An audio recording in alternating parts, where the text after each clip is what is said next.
After my last class at the university, I said goodbye to my friend at around 20 o'clock and went to our student house, which was about 10 minutes away from the university. I saw that the weather is good. I said to myself that it is better to walk. I decided to walk home from the university. My three friends and I had rented a student house and agreed that one person would prepare dinner every night. Luckily for me, it was my turn that night.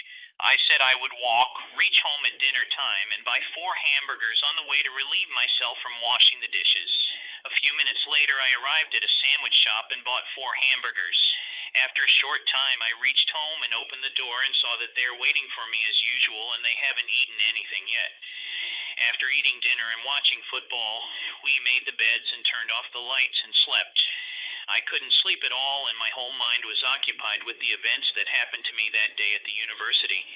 I think I was thinking like this for an hour, and I couldn't sleep at all, and I was tossing and turning in bed until finally I felt a heavy feeling in my eyes, and I was slowly falling asleep when I heard a voice.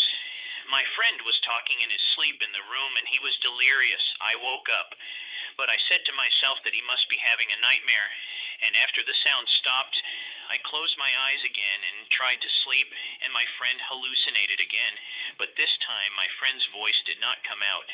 I was curious as if it was talking and laughing. I opened my eyes and turned my head to my friend to see who these voices are, who are they, and what are they doing in our room. I saw some white creatures sitting on my friend's knee and hitting him and whispering in his ear and laughing again. My friend was sleeping peacefully and normally, but they were still making fun of him and laughing. Their bodies were very white and like plaster, until I looked at them as if they noticed me, and in the blink of an eye they all got up from my friend's knees and ran towards the kitchen. They were like plaster statues, but I could not see their faces well because I had just woken up and my eyes were still blurry, and their faces and bodies were very bright and white. After they ran away, I pulled the quilt over my face and slept like that until morning. I woke up in the morning with the sound of children, and when I saw my friend, I asked him, "Did you have a nightmare last night?" He said slowly, "No, how?" I told him the story, but he said he didn't notice anything at all and he didn't have nightmares. The rest of my friends did not notice anything either. They had neither heard my friend's voice nor seen the white creatures, and I was the only witness. I called my mother to ask about her well-being, but she complained about loneliness and asked me to come visit her. After my father's death, my mother lived alone, and as the youngest child in the family, still unmarried, I am currently working as a lecturer at one of the universities. I promised my mother to visit her this afternoon after teaching. Later that day, I went to the market and bought a gift and a bouquet of flowers for my mother. However, by the time I got ready, it was already night. Feeling unwilling to drive on the highway due to my mood, I decided to take the middle road through the desert. The desert road had much less traffic. As I left the city and entered the desert road, it was very deserted. I had turned up the volume of the car stereo and was listening to music to keep myself awake, as the journey was long. Perhaps every 10 minutes only one car passed through the road, and this made me feel the fear of loneliness overcoming me. Occasionally, animals living in the desert swiftly crossed the road, making the desert night both dreamy and somewhat eerie. I kept my gaze focused ahead as far as the car's lights could reach.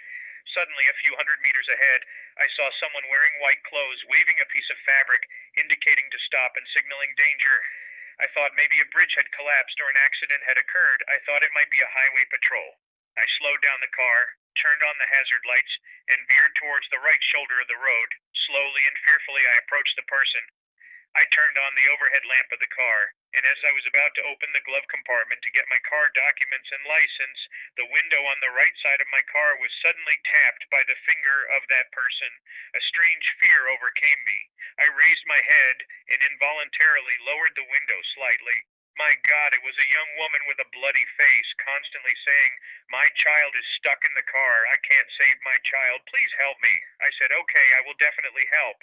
The woman said, "Then follow me."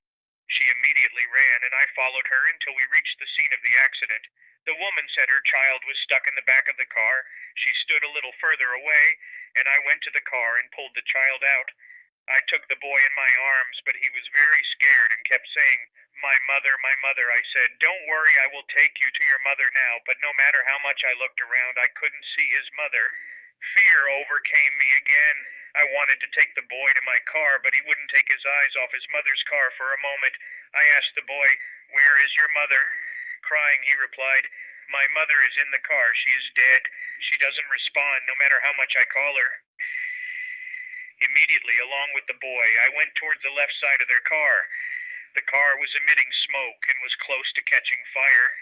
Unbelievably, the same woman who was by the side of the road was now trapped inside the car, covered in blood and not moving.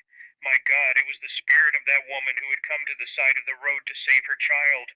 Thank God the boy was next to me, otherwise I would have died of fear. I called the highway rescue team. They arrived at the scene after 15 minutes and with great effort removed the lifeless body of the child's mother from the car. The doctor said this woman had passed away 2 hours ago. I handed the child over to the rescue team. They thanked me for saving the child. Since I was not in a good mental state, I asked them if I could go to the roadside rescue base with them and stay there until morning, and they agreed. The next morning, I bid farewell to the boy and the rescue team and set off towards my mother's house. While I was happy about saving the child, I was saddened by the death of his mother. I will never forget the spirit of that woman. I admire her.